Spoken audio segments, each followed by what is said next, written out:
ಇನ್ನು ದಕ್ಷಿಣ ಕನ್ನಡ ಜಿಲ್ಲೆಯಲ್ಲಿ ವರುಣನ ರೌದ್ರ ನರ್ತನ ಮುಂದುವರೆದಿದೆ. ಮಂಗಳೂರಿನ ಅದ್ಯಪಾಡಿ ಗ್ರಾಮದಲ್ಲಿ ಕೃತಕ ನೆರೆ ಸೃಷ್ಟಿಯಾಗಿದೆ. ಗ್ರಾಮದ 30ಕ್ಕೂ ಹೆಚ್ಚಿನ ಮನೆಗಳಿಗೆ ಜಲದಿಗ್ಬಂಧನ. 5 ಗಂಟೆ ಮಳೆ ಬಂದರೆ ಅದ್ಯಪಾಡಿ ಗ್ರಾಮವೇ ಮುಳುಗಿ ಹೋಗುತ್ತೆ. ಇದು ಕಿಂಡಿ ಅಣೆಕಟ್ಟಿನಿಂದ ಆದಂಥ ಸಮಸ್ಯೆ. ಮರವೂರು ಪಲ್ಗುಣಿ ನದಿಗೆ ಕಿಂಡಿ ಅಣೆಕಟ್ಟನ್ನು ಕಟ್ಟಿದ್ದಾರೆ. ಆ ಕಿಂಡಿ ಅಣೆಕಟ್ಟಿನಲ್ಲಿ ನೀರು ತುಂಬಿದ ನಂತರ ಆ ಗ್ರಾಮಕ್ಕೆ ಒಂದು ರೀತಿ ಕೃತಕ ನೆರೆ ಬಂದುಬಿಡುತ್ತೆ. ದಕ್ಷಿಣ ಕನ್ನಡ ಜಿಲ್ಲೆಯಲ್ಲಿ ನಿರಂತರವಾಗಿ ಮಳೆಯಾಗ್ತಾ ಇದೆ.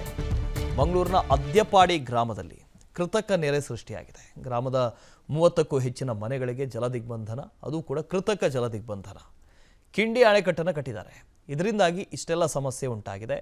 ಮರವೂರು ಪಾಲ್ಗುಣಿ ನದಿಗೆ ಕಿಂಡಿ ಅಣೆಕಟ್ಟು ಕಟ್ಟಿದ್ದಾರೆ. ಆ ಕಿಂಡಿ ಅಣೆಕಟ್ಟು ತುಂಬಿ ಪಕ್ಕದ ಗ್ರಾಮಗಳಿಗೆ ನೀರು ನುಗ್ಗುತ್ತೆ. ಕೃತಕ ಪ್ರವಾಹ ಸೃಷ್ಟಿಯಾಗುತ್ತೆ. ಇಲ್ಲೂ ಕೂಡ ಹಾಗೆ ಆಗಿರೋದು. ಅವೈಜ್ಞಾನಿಕ ಅಣೆಕಟ್ಟಿನಿಂದ ಗ್ರಾಮಕ್ಕೆ ನೀರು ತುಂಬಿದೆ. ಅಣೆಕಟ್ಟಿನ ನೀರು ತುಂಬಿ ಮನೆ ತೋಟಕ್ಕೆ ಹೆಚ್ಚುವರಿ ನೀರು ನುಗ್ತಾ ಇದೆ. ಅವೈಜ್ಞಾನಿಕ ಅಣೆಕಟ್ಟಿನ ಬಗ್ಗೆ ಸ್ಥಳೀಯರು ಆರೋಪ ಮಾಡಿದ್ದಾರೆ. ಕೃತಕ ಪ್ರವಾಹದಿಂದ ರಸ್ತೆ ಸಂಪರ್ಕ ಕೂಡ ಕಡಿತ ಆಗಿದೆ.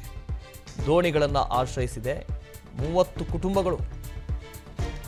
ಪರ್ಯಾಯ ಮಾರ್ಗ ಇಲ್ಲ, ದೋಣಿ ಮೂಲಕವೇ ಸಂಚಾರ ಮಾಡಬೇಕು. ವೃದ್ಧರು, ವಿದ್ಯಾರ್ಥಿಗಳು ಹಾಗೂ ಮಹಿಳೆಯರಿಗೆ ಸಂಕಷ್ಟವೋ ಸಂಕಷ್ಟ. ಎಷ್ಟೇ ಮನವಿ ಮಾಡಿಕೊಂಡ್ರೂ ಅಧಿಕಾರಿಗಳು ಎಚ್ಚೆತ್ತುಕೊಳ್ತಾ ಇಲ್ಲ. ಅಧಿಕಾರಿಗಳ ವಿರುದ್ಧ ಆಕ್ರೋಶ ವ್ಯಕ್ತಪಡಿಸಿದ್ದಾರೆ ಗ್ರಾಮಸ್ಥರು. ಅವೈಜ್ಞಾನಿಕವಾಗಿ ಕಿಂಡಿ ಅಣೆಕಟ್ಟನ್ನು ಕಟ್ಟಿದ್ದಾರೆ ಅಂತ. ಒಂದು ಗ್ರಾಮ ಇದೆ, 30 ಕುಟುಂಬಗಳಿದ್ದಾವೆ, ತೋಟ ಇದೆ, ಗದ್ದೆಗಳಿದ್ದಾವೆ, ಜಾನುವಾರುಗಳಿದ್ದಾವೆ. ಏನಿದ್ರೂ ಅವೈಜ್ಞಾನಿಕವಾದಂಥ ಕಾಮಗಾರಿಯಿಂದಾಗಿ ಆ ಕಿಂಡಿ ಅಣೆಕಟ್ಟು ತುಂಬಿದಾಗ ಈ ಗ್ರಾಮವೇ ಮುಳುಗಿ ಹೋಗುತ್ತೆ.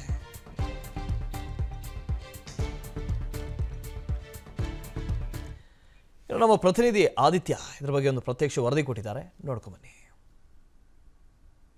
ಮಂಗಳೂರಿನಲ್ಲಿ ನಿರಂತರ ಮಳೆಯಿಂದಾಗಿ ರೆಡ್ ಅಲರ್ಟ್ ಕೂಡ ಘೋಷಣೆ ಮಾಡಿದೆ ಜಿಲ್ಲಾಡಳಿತ.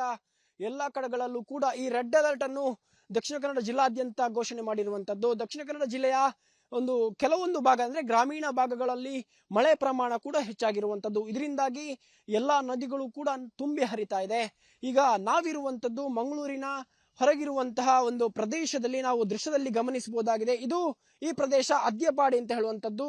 ಕಳೆದ 2 ದಿನಗಳಿಂದ ಸುರಿದ ಮಳೆಯಿಂದಾಗಿ ಸಂಪೂರ್ಣವಾಗಿ ಜಲಾವೃತವಾಗಿರುವಂತದ್ದು ನಾವು ದೃಶ್ಯದಲ್ಲಿ ಗಮನಿಸಬಹುದಾಗಿದೆ.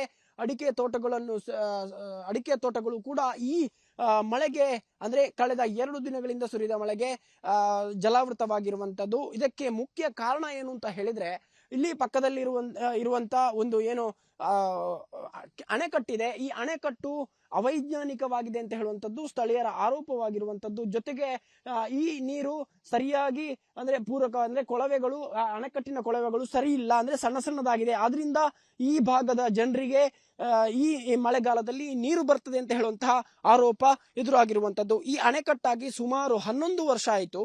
ಈ 11 ವರ್ಷದಿಂದ ಈ ಸಮಸ್ಯೆ ಕಾಡ್ತಾ ಇದೆ. ನಾವು ಅದರಲ್ಲಿ ದೃಶ್ಯದಲ್ಲಿ ಗಮನಿಸಬಹುದಾಗಿದೆ. ಆ ಎಲ್ಲ ಮನೆಯವರೆಗೂ ಕೂಡ ಈ ದೋಣಿಯೇ ಈಗ ಆಶ್ರಯವಾಗಿದೆ. ಯಾಕಂದ್ರೆ ಇಲ್ಲಿ 30ರಿಂದ 35 ಮನೆಗಳಿದೆ, ತೋಟ ಇದೆ. ಎಲ್ಲರೂ ಕೂಡ ಈ ದೋಣಿ ಮೂಲಕವೇ ಅಂದ್ರೆ ಈ ಮಳೆಗಾಲದಲ್ಲಿ ಈ ಪ್ರವಾಹ ಬಂದ ಸಮಯದಲ್ಲಿ ಈ ದೋಣಿ ಮೂಲಕವೇ ಬರಬೇಕಾದಂತಹ ಪರಿಸ್ಥಿತಿ ಎದುರಾಗಿರುವಂತದ್ದು. ಜೊತೆಗೆ ತೋಟ ಕೂಡ ಸಂಪೂರ್ಣ ಜಲಾವೃತವಾಗಿರುವಂತದ್ದು, ಜಲ ದಿಗ್ಬಂಧನವಾಗಿರುವಂತದ್ದು. 35 ಮನೆಗಳಿಗೂ ಕೂಡ ಯಾವುದೇ ವಾಹನವಾಗ್ಲಿ, ಯಾವುದೇ 4 ವೀಲರ್ ಆಗ್ಲಿ 2 ವೀಲರ್ ಆಗ್ಲಿ ಯಾವುದೂ ಕೂಡ ಸಂಪರ್ಕವಿಲ್ಲ. ಕೇವಲ ದೋಣಿ ಮೂಲಕ ಬರುವಂತಹ ಪರಿಸ್ಥಿತಿ ಇಲ್ಲಿಯ ಜನರಿಗೆ ಎದುರಾಗಿರುವಂತದ್ದು. ಜೊತೆಗೆ ಏನಾದ್ರೂ ರಾತ್ರೋರಾತ್ರಿ ಅಥವಾ ಅಪಾಯ ಆದ್ರೆ, ಆರೋಗ್ಯದ ಸಮಸ್ಯೆ ಆದ್ರೆ, ಮಕ್ಕಳು ಶಾಲೆಗೆ ಹೋಗ್ಬೇಕಾದ್ರೆ ಎಲ್ಲವೂ ಕೂಡ ದೋಣಿಯ ಮೂಲಕವೇ ಆಗ್ಬೇಕಾಗ್ತದೆ. ಇದಕ್ಕಿಂತನೇ ಇಲ್ಲಿ ಮನೆಯವರು ಒಂದು ಸಣ್ಣ ದೋಣಿಯನ್ನು ಕೂಡ ಇಟ್ಕೊಂಡಿರುವಂತದ್ದು. ಯಾಕಂದ್ರೆ ಮಳೆಗಾಲದಲ್ಲಿ ಬರ್ಲಿಕ್ಕೆ ಕಷ್ಟ ಆಗ್ತದೆ ಅಂತ ಹೇಳುವಂತಹ ದೃಷ್ಟಿಯಿಂದ ಅಂದ್ರೆ ಪ್ರತಿ ವರ್ಷ ಕೂಡ ಇದೇ ಸಮಸ್ಯೆಯನ್ನು ಈ ಪರಿಸರದ ಜನರು, ಅದ್ಯಪಾಡಿ ಪರಿಸರದ ಜನರು ಎದುರು ನೋಡ್ತಾ ಇರುವಂತದ್ದು. ಅನೇಕ ಸಾರಿ ಇಲ್ಲಿ ಜಿಲ್ಲಾಡಳಿತಕ್ಕೆ ಆಗ್ಬೋದು ಅಥವಾ ಇದಕ್ಕೆ ಸಂಬಂಧಪಟ್ಟ ಇಲಾಖೆಯವರಿಗೆ ಆಗ್ಬೋದು, ಅಧಿಕಾರಿಗಳಾಗ್ಬೋದು, ಜನಪ್ರತಿನಿಧಿಗಳಿಗಾಗ್ಬೋದು, ಎಲ್ರಿಗೂ ಕೂಡ ಹೇಳಿದ್ರು ಕೂಡ ಈ ಸಮಸ್ಯೆ ಇನ್ನೂ ಬಗೆಹರಲಿಲ್ಲ. ನಮ್ಮ ಜೊತೆ ಈಗ ಸ್ಥಳೀಯರು ಕೂಡ ಇದ್ದಾರೆ. ಇವರು ನಮ್ಮನ್ನು ಈಗ ಈ ದೋಣಿಯಲ್ಲಿ ಕರ್ಕೊಂಡ್ ಬಂದಿದ್ದಾರೆ. ಈ ಪರಿಸರಕ್ಕೆ ಅದಕ್ಕೆ ಇಲ್ಲಿಯ ಪರಿಸ್ಥಿತಿಯನ್ನು ಯಾವ ರೀತಿ ಅರಿತುಕೊಳ್ತಾರೆ ಅಂತ ಸರ್. ಎಷ್ಟು ವರ್ಷದಿಂದ ಈ ಸಮಸ್ಯೆ ಇದೆ ಸರ್? ಸರ್ ಇದೊಂದು 11 ವರ್ಷ ಆಯ್ತು. ಮರವು ಡ್ಯಾಮ್ ಮಾಡಿದ ನಂತರ ಇದು ನಮಗೆ ಪರ್ಮನೆಂಟ್. ಯಾಕಂದ್ರೆ ಅಲ್ಲಿ ಅದು ಮಾಡಿದಂತ ವ್ಯವಸ್ಥೆ ಸರಿ ಇಲ್ಲ. ಮಳೆಗಾಲದ ನೀರು ಹೋಗುವಂತದ್ದು ವ್ಯವಸ್ಥೆ ಇಲ್ಲ. ಅದಕ್ಕೆ ಒಂದು ಎಮರ್ಜೆನ್ಸಿ 2 ಬದಿಯಲ್ಲಿ 30 ಮೀಟರ್ದು ಹೈಡ್ರೋಲ್ ಗೇಟ್ ಮಾಡಿದ್ರೆ ಸೀದವಾಗಿ ನೀರು ಹೋಗ್ತದೆ. ಅದು ಮಾಡುದಿಲ್ಲ. ಯಾಕಂದ್ರೆ ಏನೊಂದು ಗೊತ್ತಿಲ್ಲ. ನಾವು 11 ವರ್ಷದಿಂದ ಅದರ ಹಿಂದೆ ಹೋಗಿ ಎಲ್ಲಾ ಇಲಾಖೆಗೂ ಅರ್ಜಿ ಎಲ್ಲ ಕೊಟ್ಟ ಎಲ್ಲ ಮನವಿ ಮಾಡಿದ್ದೇವೆ. ಆದ್ರೆ ಇಷ್ಟರ ತನಕ ಅದರ ಬಗ್ಗೆ ಯಾರು ಗಮನ ಹರಿಸಲಿಲ್ಲ. ಅದು ಒಂದು ಮಾಡಿಬಿಟ್ರೆ ನಮಗೆ ನೆರೆ ಬರುವುದಿಲ್ಲ.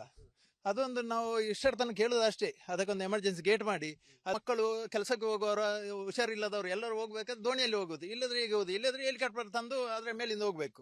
ಅವ್ರು ಏನಾದ್ರು ವ್ಯವಸ್ಥೆ ಮಾಡಿದ್ರೆ ನಮ್ಗೆ ಗೊತ್ತಿಲ್ಲ. ನಾವು ಇದರಲ್ಲಿ ದೋಣಿಯಲ್ಲಿ ಹೋಗುದು ಅಷ್ಟೇ. ಕ್ಯಾಮರಾ ಪರ್ಸನ್ ಲಕ್ಷ್ಮಣ್ ಜೊತೆ ಆದಿತ್ಯ ದೊಂಡೋಲೆ, ವಿಸ್ತಾರ ನ್ಯೂಸ್. ಅನುಕ್ಷಣದ ಸುದ್ದಿಗಳಿಗಾಗಿ ವಿಸ್ತಾರ ನ್ಯೂಸ್ ಯೂಟ್ಯೂಬ್ ಚಾನೆಲ್ ಸಬ್ಸ್ಕ್ರೈಬ್ ಮಾಡಿ. ಹೊಸ ಸುದ್ದಿಗಳ ನೋಟಿಫಿಕೇಶನ್ಗಾಗಿ ಬೆಲ್ ಐಕಾನ್ ಕ್ಲಿಕ್ ಮಾಡಿ. ಲೇಟೆಸ್ಟ್ ಅಪ್ಡೇಟ್ಸ್ಗಾಗಿ www.vistaranews.com ವೆಬ್ಸೈಟ್ಗೆ ವಿಸಿಟ್ ಮಾಡಿ. ಅಂಗೈಯಲ್ಲೇ ಜಗತ್ತಿನ ಸುದ್ದಿ ತಿಳಿಯಲು ವಿಸ್ತಾರ ನ್ಯೂಸ್ ಕನ್ನಡ ಆಪ್ ಡೌನ್ಲೋಡ್ ಮಾಡಿ.